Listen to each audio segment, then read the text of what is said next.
रोहितवर या सभेची जबाबदारी होती आणि रोहितनी ही जागा शोधली।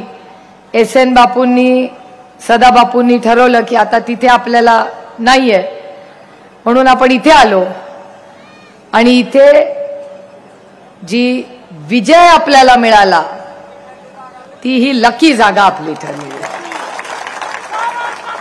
पण लकी ठरली म्हणून पुढचा 1.5 दिवस काम कमी होत नाही हा, कारण का रात्र वैर्याची असणार आहे, त्याच्याबद्दल मी बोलणार आहे।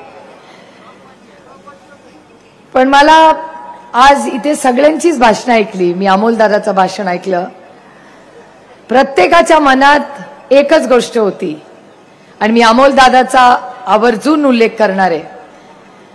धैर्यशील दादांचा तर प्रश्न आणि वेगळा आहे, सगळं जग पक्ष सोडून चाललं होतं आणि धैर्यशील दादा पाण्याच्या विरोधात पोहून पक्षात येत होते, सगळे तिकडे चालली होती आणि धैर्यशील दादा तेव्हा तुम्ही पक्षात आला होता। कुणाला विश्वास नव्हता धैर्यशील दादा सीट काढतील नाही काढतील, पण नंतर जी तुतारी माड्यात सुरू झाली ती वाजायची थांबेच ना। आणि त्या आम्हाला लोक सांगायचे की तुमचं आणि अमोल दादाचं सांगता येत नाही, पण धैर्यशील दादाची तुतारी नक्की वाजणार आणि कष्ट खरी आहे। आणि ती तुतारी फक्त लोकसभेला नाही, विधानसभेलाही जोरात सोलापूर जिल्ह्यात वाजणार आहे। मी स्वतः तिथे प्रचार करून आले तुम्हाला सांगते, आणि राज्य महाविकास आघाडीचं येणारच आहे, ह्याच्यात माझ्या मनात तीळ मात्र शंका नाही।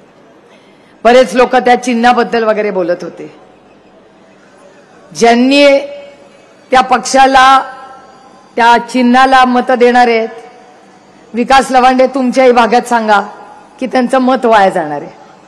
याचं कारण असं की ना पक्ष त्यांचा आहे ना चिन्ह त्यांचं आहे। त्यांचं कुठलंही बॅनर बघा, त्या बॅनरच्या चिन्हाखाली लिहिलंय न्याय प्रविष्ट है वो तुम्हारा नहीं है, अभी कोर्ट में केस चालू है। त्याच्यामुळे त्यांनी जो हक्क बजावलाय त्याच्यावर तो त्यांचा नाहीये। उद्याच तारीख आहे, पण ठीक आहे, आता आपल्याला काय, आता आपल्या पांडुरंगाने आपल्याला तुतारी दिली आहे, आता त्या चिन्हाचं काय करायचं ते लोक बघून घेतील। पण मला एक गोष्ट तुम्हाला सांगायची आहे की ज्या चुकीच्या पद्धतीने आदरणीय पवार साहेबांकडून पक्ष चिन्ह सगळं काढून घेतलं आणि काय सांगता ते आपल्याला, तर आम्ही कशासाठी गेलो, विकासासाठी गेलो। हा, विकास पण 3च आहे, विकास 3, विकासासाठी गेलो आम्ही।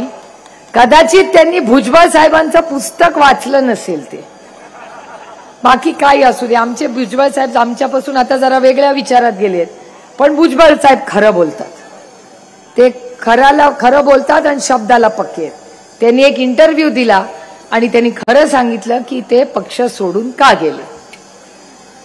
आणि या उभ्या महाराष्ट्राला माहितीये की सगळे कुणाच्या विकासासाठी गेले।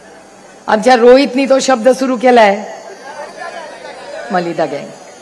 मला त्या मलिदा गँगला 3-4 प्रश्न विचारायचे, कारण का मलाच आज एक पत्र आले, तुमच्यापर्यंत पोहोचलं का नाही मला माहिती नाही। मला एक प्रिय ताई म्हणून एक पत्र आलंय। अरे भाऊ, हिम्मत असेल बहिणीला पत्र लिहायची प्रेमाने तर स्वतःचं नाव तरी लिहायचं।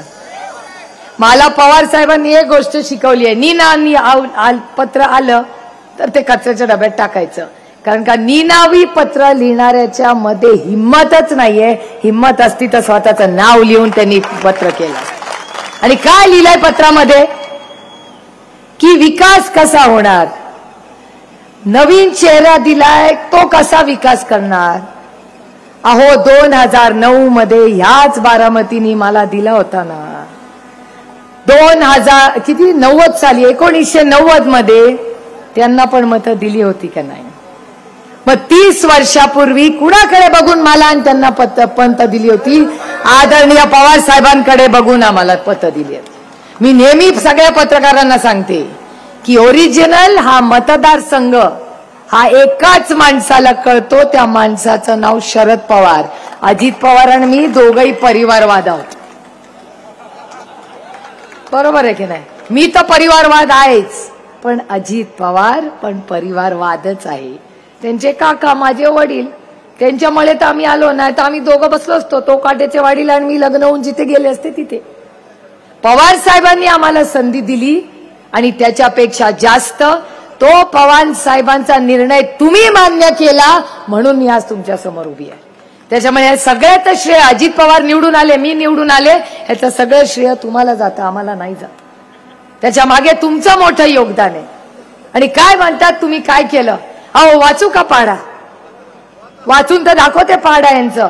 बाकी आम्ही काही केलं असेल, पण एक तुम्हाला सांगते, बारामतीत ईडी नाही आम्ही आणली. आणि मला प्रश्न विचारायचा आहे त्यांना की ही तुमची मलिदा गँग, या मलिदा गँगला मला प्रश्न विचारायचा आहे. काल टेक्सटाईल पार्क मध्ये घटना झाली, मी नाही काढणार त्याचं काय, माझ्यावरचे संस्कारच नाही. ठीक आहे, झालं, अर्धा तास थांबले, काय त्यांना नाही अडवलं, काय फरक पडत नाही. ठीक आहे, तुम्ही मोठे आहात, तुमची सत्ता आहे, तुमचं नाव त्या पदावर आहे, अधिकार आहे तुम्हाला मोठ्या लोकांना आमच्यासारख्या छोट्या लोकांना असं वागवण्याचा. साहेबांनी काढलं, पण ते साहेबांनी केलेलं सगळंच विसरले. सगळं त्यांनीच केलं असं ते भाषण करतात ना. म्हणजे MIDC त्यांनीच काढली, विद्या प्रतिष्ठान त्यांनीच काढलं, साहेबांनी तर काहीच केलं नाही ना. विद्या प्रतिष्ठान कोणी काढलं? MIDC कोणी काढली? आता ते मी काय बोलत नाही, मी माझा मतदान करणार आहे, त्याच्यात मी ठरवलंय कुणाला करायचं.